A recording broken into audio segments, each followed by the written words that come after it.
Hi friends, please subscribe to Amravati Media and press the bell icon for more latest updates. MLC సీట్లు వస్తున్న ఆనందం టీడీపీలో లేదే. తెలుగుదేశం పార్టీలో సీనియర్ నేత దేవినేని ఉమామహేశ్వరరావుకు ఎమ్మెల్సీ పదవి ఇస్తారా లేదా అన్నది ఇప్పుడు పార్టీలో చర్చనీయాంశమైంది. 5 ఎమ్మెల్సీ పోస్టులకు షెడ్యూల్ విడుదలైంది. ఎమ్మెల్యే కోటా ఎన్నికలు కావడంతో అన్నీ కూటమి ఖాతాలోనే పడనున్నాయి. అందులో 3 ఆల్రెడీ రిజర్వ్ అయ్యాయన్న ప్రచారం జరుగుతోంది. ఒకటి జనసేన నేత నాగబాబుకు దాదాపుగా కన్ఫర్మ్ అయింది. ఎందుకంటే ఆయనను మంత్రి మండలిలోకి తీసుకుంటామని ఇప్పటికే ప్రకటించడంతో ఆయనను ఎమ్మెల్సీగా చేయాల్సిన అవసరం ఉంది. అదే సమయంలో మరొక స్థానం నుంచి వంగవీటి రాధను ఎంపిక చేయాల్సి ఉంది. గత ఎన్నికల సమయంలోనే చంద్రబాబు వంగవీటి రాధకు హామీ ఇచ్చారు. దీంతో వంగవీటి రాధకు కూడా ఒక సీటు కన్ఫర్మ్ అయిందని అంటున్నారు. రాధాకు ఎమ్మెల్సీ పదవి ఇవ్వడంపై నారా లోకేష్ కూడా సుముఖంగా ఉండడంతో ఆయనకు ఎమ్మెల్సీ పదవి దాదాపు ఖాయమైందనే చెప్పాలి.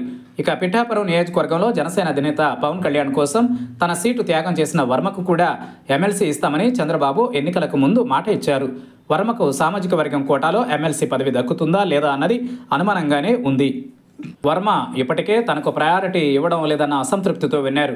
ఇటీవల ఆయన పెట్టిన పోస్టుతో అధినాయకత్వం పునరాలోచనలో పడినట్లు తెలిసింది.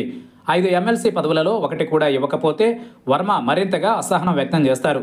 దీనిపై ఇంకా క్లారిటీ రావాల్సి ఉంది.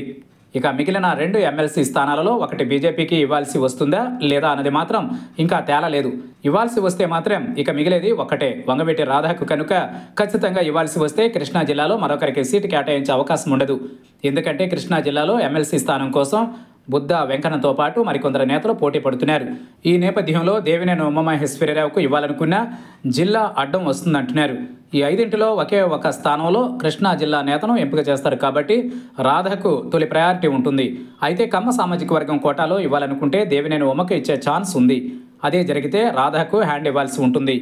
మరోవైపు ఎస్సీ సామాజిక వర్గానికి చెందిన నేతలకు కూడా ఎమ్మెల్సీ పదవి ఇవ్వాల్సి ఉంటుంది.